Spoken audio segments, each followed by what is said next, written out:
What is up, everybody? I am AJ, and I'm going to do a DraftKings preview for UFC Vegas 19.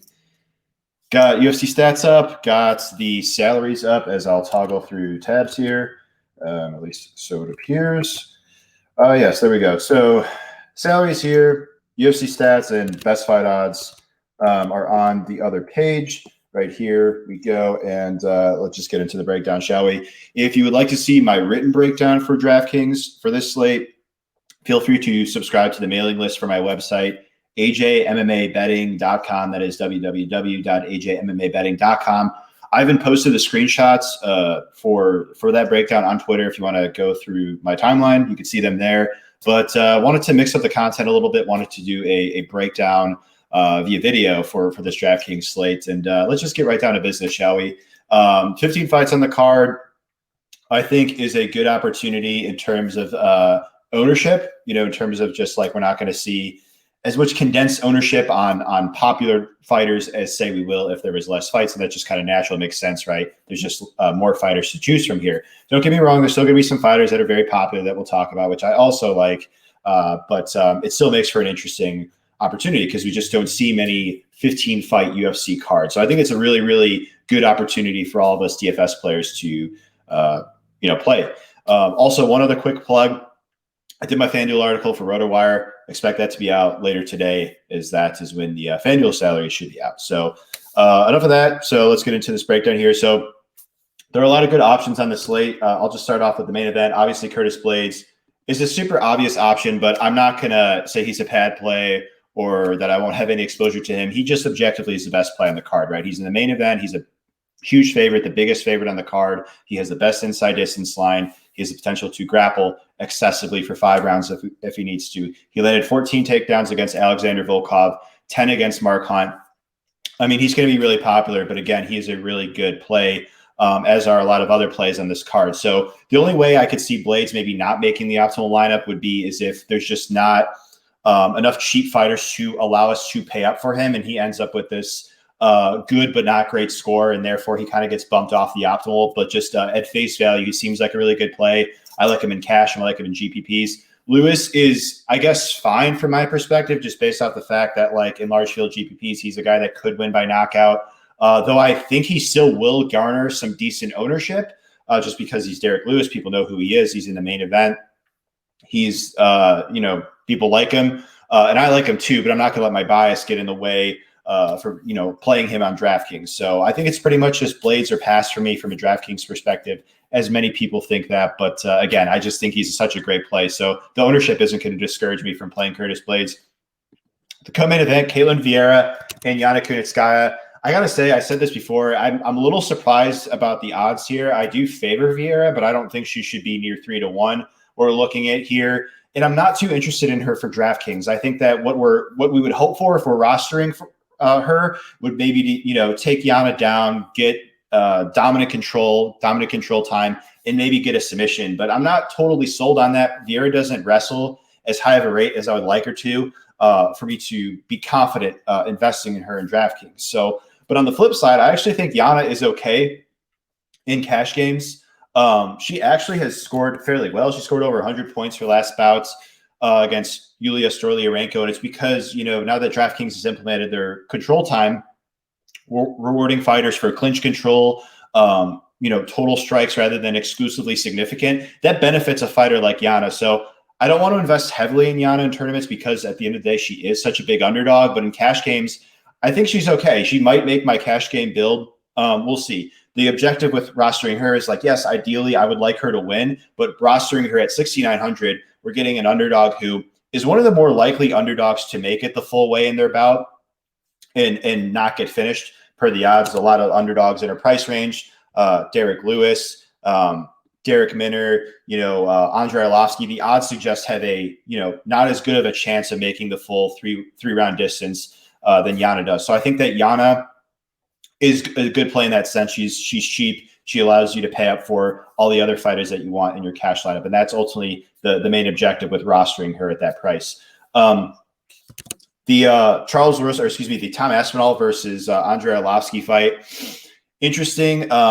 I do like Aspinall for tournaments. I think he's fine there. I think that what we would hope for rostering him would be he goes out there and gets a quick knockout on Arlovsky. We've seen Arlovsky knocked out double-digit times in his pro MMA career. My hesitation with Aspinall is still we haven't really seen his cardio tested all too much. He hasn't been to the second round of a pro MMA fight since 2016. That's not to say that his cardio is automatically bad, but again, there are still some unknowns there that make me kind of pump the brakes a little bit on Aspinall in terms of, rostering him heavily in DraftKings. I still think he's a solid play. He's got a good inside distance line. The narrative is obvious. Tom's a very good boxer. He's got power in his hands, and Arlovsky's been knocked out plenty of times. So Aspinall is a consideration for me in tournaments, but I am kind of pumping the brakes on my exposure. He's not going to be a guy that I'm going to go all in on. So those are my thoughts there. And I really don't have a ton of interest in Arlovsky. I mean, Arlovsky just hasn't really shown much power these days, unless if Aspinall just turns out to have horrible cardio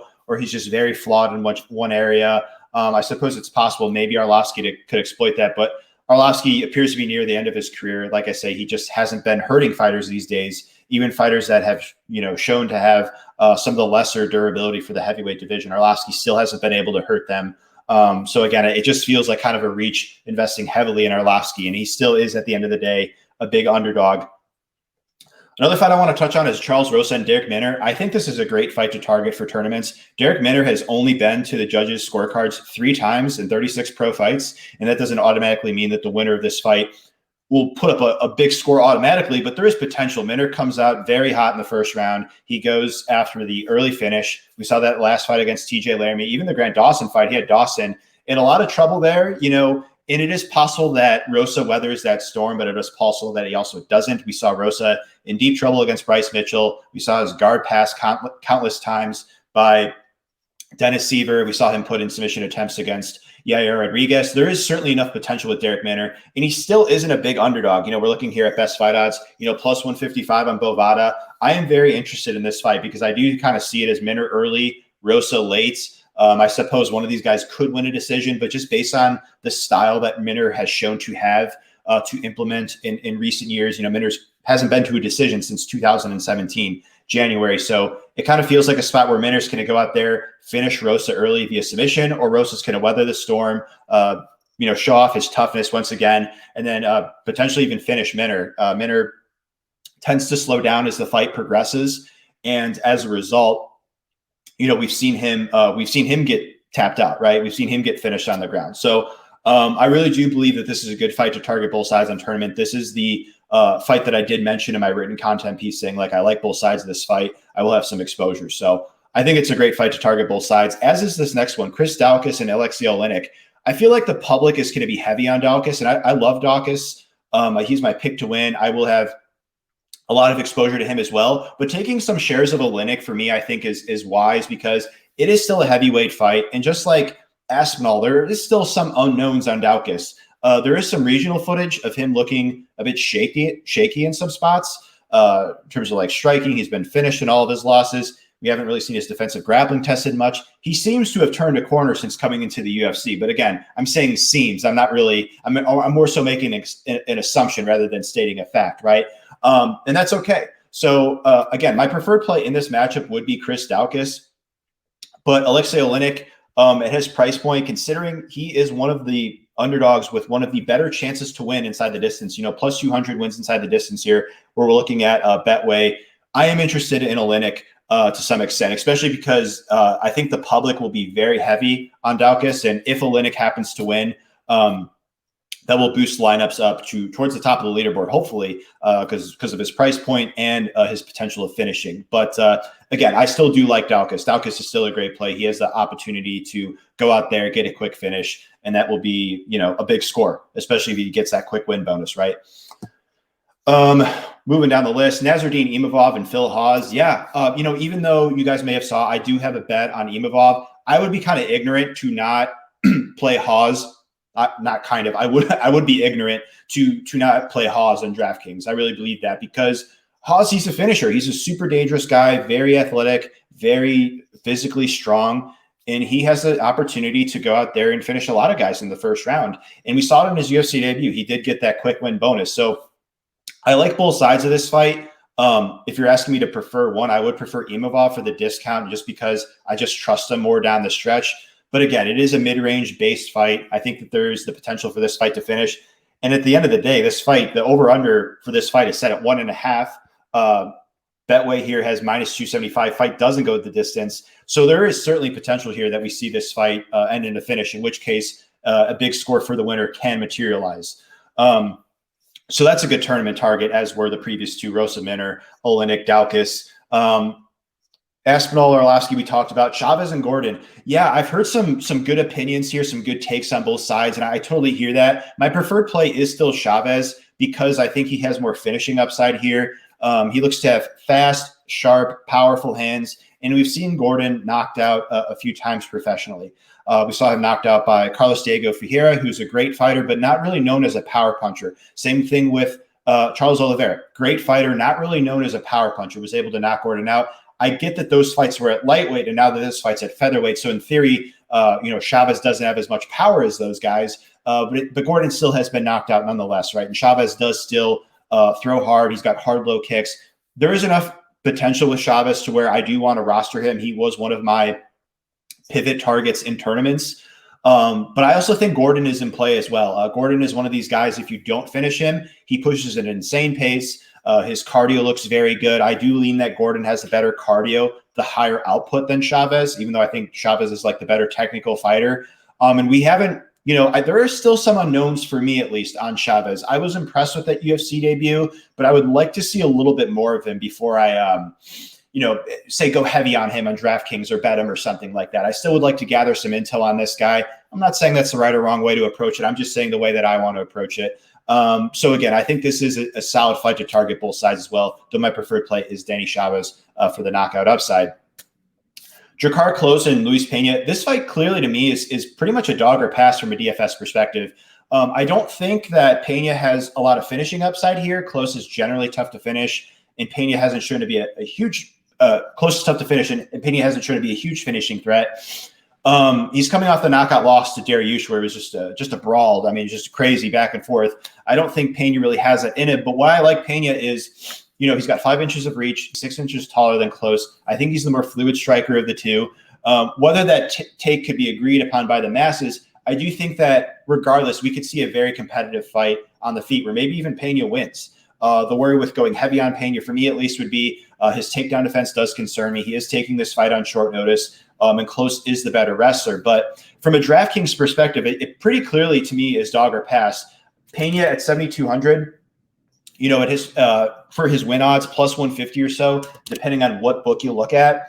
That to me is much more reasonable than Klose at 9K, who hasn't finished the fight in the UFC. And the odds do suggest that Klose, his odds to finish are plus 350 here, Betway, plus 390 on 5 dimes.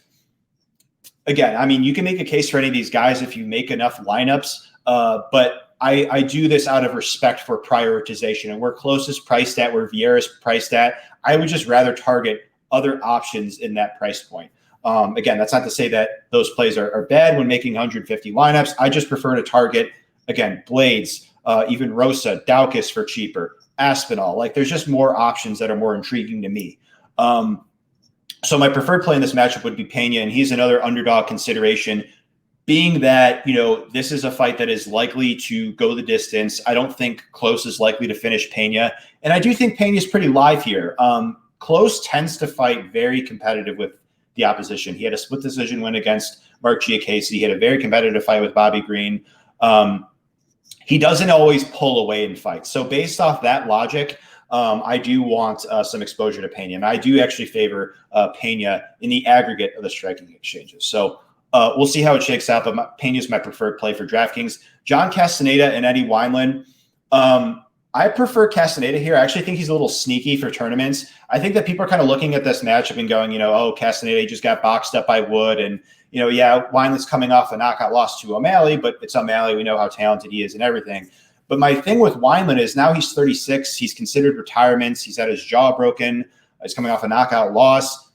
It seems like Weinland may be near the end of his career. And Castaneda, I don't think he's like the biggest power puncher, but like Weinland's striking defense makes me nervous. Hands down, chin up. And now he's coming off another knockout loss. Where speed is important at this men's bantamweight division. I do think that Castaneda is definitely the younger, fresher guy, 7 years younger or so. I do think Castaneda is pretty sneaky for tournaments, especially as a mid-range guy that can maybe get a knockout. That is where I think his upside lies, is within that knockout, but that is still a chance that I'm willing to take. Julian Arosa and Nate Landwehr, this should be an awesome fight. I do think that Landwehr has more upside because he's more durable and I think hits harder of the two. Arosa's tough. He pushes an insane pace. So maybe he makes something out of that. But I lean that Landwehr's defensive grappling is good enough to keep the fight standing, where, again, I favor his durability and power. They both come forward. They both throw with a lot of output, and they're both defensively flawed. So I said it before my main breakdown, but I think this has kind of the fight of the night potential here. Maybe I'm way off on that. Maybe they just clinch for 3 rounds, right? But you know, I am interested in Landwehr. I do think that for $8,100, a guy that could go out there, fight at a high pace, even though this new DraftKings scoring system is not as kind to like the volume strikers as say they are to like the control grapplers. The high pace combined with the knockout upside, Arosa's been knocked down 4 times in the UFC, including his last bout. I am interested in Landwehr for DraftKings. So I definitely have him marked down as one of my plays. Casey O'Neill and Shannon Dobson. This is a fight where I think a lot of people are going to pass on, but I am interested in it to some extent. I think they're both very defensively liable, both in terms of like the striking and grappling, but especially O'Neill. She's very aggressive. I don't think she's like the best technical grappler, but she's a BJJ purple belt. She's very flexible on the ground, and she's shown that when she gets in dominant position, she is aggressive. Dobson, we've seen, has 0% takedown defense. The grappling realm is not her strong suit. So maybe Dobson comes out here and looks like the favorite because, like I say, I think that O'Neill definitely has her defensive issues too. But this is a fight where mid-range, I don't think it'll be popular, but I do think that we could see some action here just based off the fact that they're both defensively liable, but they both have shown aggression, especially Dobson in her last fight. I know that Agapova gassed out, but Dobson at least showed like, hey, she's willing to grapple there. She's willing to finish, right? My lean of the two is O'Neill. I think she is a little bit better of a fighter, but it's more so a gut feeling rather than this play that I have a lot of conviction on because, she is coming in here on her UFC debut. We don't exactly know a whole lot about her. She trains at Tiger Muay Thai, which I like. So maybe in the meantime, she's improved her striking a lot. But at this point, I think that she is still very green. So I think that it is a reasonable fight for me to at least target on DraftKings. Chaz Skelly and Jamal Emmers. I don't know if you guys saw, but I do have a play on Emmers here. I got him around like -160. I think it's a good matchup for him, to be honest. I think he's a better striker. I think he's got better cardio, better output, better athlete. I think he is the better grappler overall. Skelly defends takedowns at a rate of around 30%. Emmers should be able to take Skelly down and control him. Skelly's scrappy.